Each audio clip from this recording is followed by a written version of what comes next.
8월 16일 월요일 새벽입니다. 우리가 2주 만에 로마서 말씀으로 다시 돌아왔습니다. 오늘부터는 로마서 12장부터 16장까지 말씀을 상고하려고 하는데요. 12장 1절부터 2절까지의 말씀을 가지고 좀 길게 우리가 나누어서 말씀을 좀 살펴보려고 합니다. 로마서 12장 1절부터 2절 말씀이에요. 그러므로 형제들아, 내가 하나님의 모든 자비하심으로 너희를 권하노니 너희의 몸을 하나님이 기뻐하시는 거룩한 산 제물로 드리라. 이는 너희가 드릴 영적 예배니라. 너희는 이 세대를 본받지 말고 오직 마음을 새롭게 함으로 변화를 받아 하나님의 선하시고 기뻐하시고 온전하신 뜻이 무엇인지 분별하도록 하라. 오늘 로마서 12장 1절부터 2절까지 첫 번째 시간인데요. 로마서 묵상 151번째 시간입니다. 삶으로 살아내야 하는 복음이라는 제목으로 하나님의 말씀을 함께 상고하도록 합니다. 로마서는 다양한 주제를 다루고 있는데요. 각 장마다 그 강조점들이 다 달라요. 가장 큰 차이는 로마서 11장과 12장이 아닐까 싶습니다. 로마서 11장과 12장 이 두 장의 간격은 로마서에서 가장 분명하고 또 가장 크게 드러납니다. 로마서 1장부터 11장까지의 주제가 복음이었다면 12장부터는 16장까지 복음에 합당한 삶에 관하여 그렇게 증언하고 있어요. 로마서 1장부터 11장까지가 교리적인 부분이었다면 12장부터 16장까지는 이제는 실천적인 삶으로 살아내야 되는 복음에 대해서 그렇게 이야기하고 있습니다. 사도 바울이 교리뿐만 아니라 실천도 가르치는 것은요, 우리가 믿는 기독교가 하나의 가르침에 머무는 것이 아니라 이것이 하나의 삶이기 때문에 그렇습니다. 기독교는 사상일 뿐만 아니라 행동의 방식이죠. 따라서 교리와 삶을 분리해서는 안 됩니다. 교리와 삶은 분리될 수가 없죠. 하나님을 아는 것과 믿는 것, 그리고 행하는 것이 결코 분리될 수 없다는 것입니다. 교리는 실천을 요구하고 있어요. 그러므로 교리만 강조해서는 결코 안 되죠. 실천도 함께 강조되어야만 합니다. 교리와 실천은 언제나 함께 가야만 합니다. 하나님을 알고 믿고 그리고 행하는 것이 하나가 되어야 되는 것이죠. 교리는 실천되어야 하고 실천은 교리에 근거해야만 하는 것입니다. 이 점은 사도 바울이 디도에게 보낸 편지에서도 잘 나타났는데요.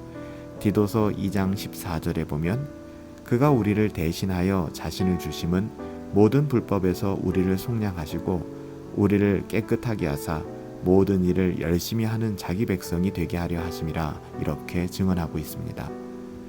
예수님은 우리의 구원을 위해 죽으셨어요. 이것이 전부가 아닙니다. 예수님은 우리의 실천을 위하여 또한 죽으신 것이죠. 예수님은 우리가 실천하는 사람이 되게 하기 위하여 죽으셨습니다. 예수님은요, 특별히 우리를 위하여 죽으신 그 예수님의 죽음은 선한 일을 열심히 하는 사람으로 변화시키기 위한 죽음이었다라고 말해도 과언은 아닙니다. 하나님의 자녀들, 신자는 단순히 사상가나 철학가가 되어서는 안 돼요. 신자는 행동하는 사람, 움직이는 사람, 또 순종하는 사람, 실천하는 사람이어야만 합니다. 가르치기만 하는 사람이 아니라 살아가는 사람이어야만 해요. 살아내는 사람, 삶으로 보여주는 사람이 되어야 되죠. 그래서 오늘 로마서 12장 1절부터 2절 말씀을 처음 다시 시작하면서 제목을 삶으로 살아내야 되는 복음이다 이렇게 정한 것입니다. 불편을 느끼지 않는 사람은 참된 신자가 아니에요. 하나님의 자녀들, 신자는 세상의 삶의 불편함을 느껴야만 합니다. 세상이 요구하는 삶과 성경이 요구하는 삶이 다르기 때문에 불편해지는 것이죠. 세상의 질서와 하나님 나라의 질서는 다르기 때문에 그래서 불편할 수밖에 없는 거예요. 세상의 가르침과 우리 주님의 가르침은 다르기 때문에 그래서 하나님의 자녀들, 신자들은 삶의 지침이 필요하고요. 또 우리는 하나님의 말씀으로 삶의 지침을 얻게 되는 것입니다. 타락한 세상에서 다르게 살기 위한 안내서가 필요한데 이것이 하나님의 말씀이요 성경인 것이고요. 우리는 끝없이 경건을 추구하며 하나님의 말씀의 가치를 이 땅에서 누리며 전하며 살아가게 되는 것입니다. 우리가 로마서 1장부터 11장까지 그러니까 로마서 전반부에 복음이 무엇인가에 대해서 배우고 아는 것 굉장히 중요한데요.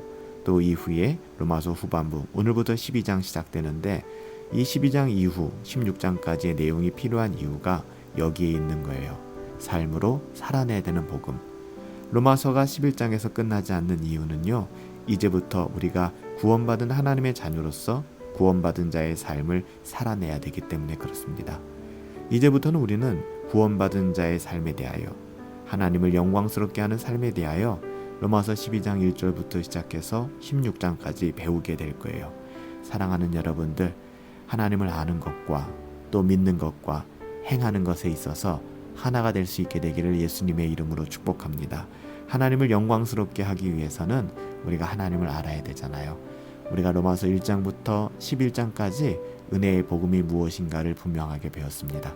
오늘부터 이제는 우리의 삶으로 살아내야 된 복음, 이 복음에 대하여 배우고 이 복음을 누리고 전하며 살아갈 수 있게 되기를 예수님의 이름으로 축복합니다.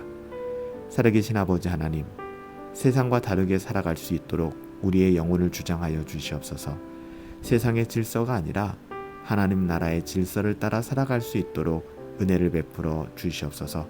우리가 그동안 복음이 무엇인가에 대해서 배워왔습니다. 오늘부터는 그 복음을 누리며 실천하며 살아갈 수 있게 되길 원합니다. 하나님의 말씀, 복음을 실천하는 삶을 살아갈 수 있도록 우리에게 은혜를 더하여 주시옵소서. 삶으로 살아내야 하는 복음, 이 복음을 붙들게 하시고 이 복음 누리며 살아갈 수 있도록 은혜 내리어 주시옵소서. 감사하옵고 예수님의 이름으로 기도하옵나이다. 아멘. 하나님의 은혜가 우리와 함께함을 믿습니다. 삶으로 살아내야 하는 복음, 우리가 듣고 알고 있는 그 복음을 우리의 삶으로 누리며 살아낼 수 있게 되기를 예수님의 이름으로 축복합니다. 오늘 하루도 승리하시고 우리 성령 충만합시다.